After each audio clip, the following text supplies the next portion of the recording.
Isuzu MUX. Ang problema nito, maingay yung kanyang ilalim. Yan. Maingay yung kanyang engine. Hindi niya mabuti guys. Apakan ko yung clutch. Oh. Nawawala yung tunog. Apak. Matahimik. So yan ang problema. So ayan na guys. Pinaba na natin yung transmission. So pwede pa naman yan. Liliyaan na lang yan guys. Surog talaga oh. Kasi nga hindi mali yung yung sugat oh. Ito. Ayan. Same lang. Okay na. Sige. So kabit na natin to. So ayan na. Nakabit na talaga yung transmission. So wala kang marinig na ingay. Yung andar ng makina steady lang siya.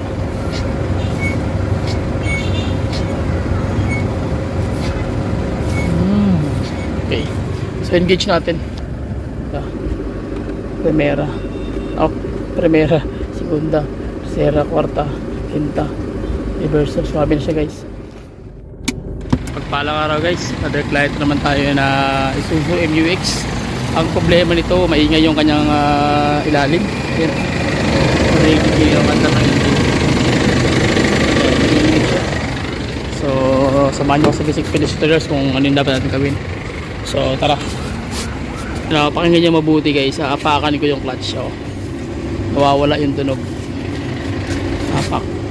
Matahimik. So yan ang problema. So mapapakinggan nyo. Ayan. Tumutunog talaga siya.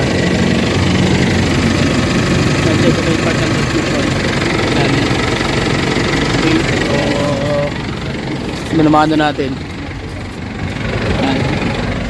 Apak clutch. Oh. Tumutunog. So yan yung problema. So gagawin natin ito, tatanggalin na natin yung transmission, ibababa na natin. Pero bago natin ibaba yung transmission, check muna natin yung ano yung pinalitan, kung bakit nagpalit na ng lining, pressure plate, ganoon pa rin. So tara, tingnan natin guys sa likod yung pyesa. So ito yung problema niya, nagpalit na raw ng lining tsaka pressure plate. So mali yata yung nakakabit. Kasi tumunog na naman. Hindi naman na. So back job ito guys. Ano yan po. So tara. So natanggal na natin yung transmission, na ibaba na natin. So walang problema yung input shaft. Ang nangyari, nasira yung kanyang release bearing dahil mali yung nabili na pyesa na pressure plate tsaka yung clutch lining. And then yung kanyang flywheel, okay pa naman yung kanyang pinaka surface, yung pinaka lips. So yung pinaka disc niya guys, okay pa. So ang problema talaga is yung pyesa na nabili. So gawin natin, check natin yung pyesa na natanggal para makita natin yung problema talaga dito. So ito yung tinanggal natin na kinabit nila. So back job to guys, mali yung pyesa na nabili. So check natin. Okay, ang main problem dito is yung clutch lining na nabili at saka yung pressure plate na nabili, hindi akma sa kanya.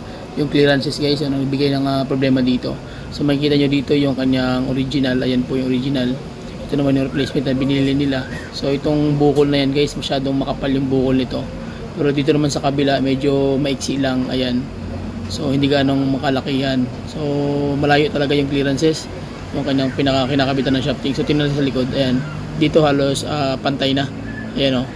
So malayo talaga. Kung i-compare mo sa original, medyo naka-usli pa ng konti. Mga ilang mga almost 0.5 cm. So dito naman halos pumantay na siya.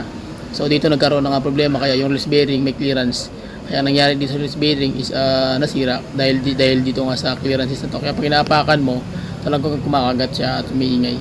So ito naman yung pinalit nila na brand new. So ang problema naman, yun, kinain na rin kasi nga nag-half clutch na siya. So yun ang nagiging basic pointers dito guys. So once na magkakabit, kailangan talaga alam niyo yung clearances tsaka yung yung kanyang sistema. Ito yung kanyang original. So ang pinalit din na pressure plate is mahina din yung klase na nabili na frame na finger kasi nga hindi akma at hindi sa kanya. So yun po yung nangyari. So bali tapon yung pera. So ayan, malayo talaga sa original guys. So yun ang problema nito. So ayan na, bago na yung binili natin release bearing. Ito yung luma. Ayan. Tsaka ito yung bago. Tapos bago na rin yung lining. So same lang sila. Ayan, kita nyo yung bukol. So ito na siya. Ayan, tama yung yung sukat alin. Tapos ang gagawin natin guys, dahil pwede pa naman to, lilinisin lang to, babalik lang natin tong pressure plate. Okay, so sabi lang hindi na pwede, so sa atin pwede pa yan kasi hindi naman siya totally na kinain yung dito okay pa naman yung niya dito, so wala pa siyang tama, so pwede pa to. Okay, so lilinisan lang to, so babalik lang natin yan. So ito na yung binili na mali. Ito naman yung original niya. Kita niyo yung bukol niya dito. Ayan. Same lang. Okay na. Sige, so kabit na natin to. Let's go. Okay, so check natin guys yung kanyang paglalagyan ng lining tsaka pressure plate na binili natin ng bago. So far okay naman, balilihaan na lang natin yan. Yung kanyang surface o yung kanyang metal disc na didikit dun mismo sa kanyang clutch lining. And then yung kanyang input shaft naman guys, lalagyan natin ng grasa yan. Pagkatapos niyan okay na. So kabit mo natin guys para malaman natin kung ano yung kalalabasan ng sistema na ginawa natin. Okay, so tara, let's go. So ayan guys, ang ating brother nag-overtime. Brad Pring Herrera Ramos. So nakabit yung transmission guys, check natin. So medyo gabi na. So ayan na, nakabit na talaga yung transmission. So sipat natin, okay na. So start natin engine para malaman na yung sistema kung okay ba. Okay, so last turn na guys. Panda rin natin, pakinggan natin kung tutunog pa ba yung tatawag na transmission. Pag inaapakan mo, nagkakaroon siya na aking sounds. So smooth na guys. Yes na, start. Yun. So naka neutral release ko. So yun, wala na yung tunog guys. Okay na siya. Ayan. So engage natin. Okay, so abi lang yung pasok, reverse, quinta, kwarta, tercera, segunda, primera, primera, segunda, tercera, kwarta, quinta, reverse. So abi na siya guys. Okay na, wala na ingay nung kung kumakalat siya pag bibitawan mo yung clutch. Okay, so strip natin first. Serrano boss din. Ayun. Ay, ano yan? Okay, wala. Ayan, reverse tayo. Okay. Abante. Okay guys, dito ko may ilagay. Check natin yung transmission. Ayan, abante tayo. Okay. Ayan. So, reverse tayo guys. Reverse.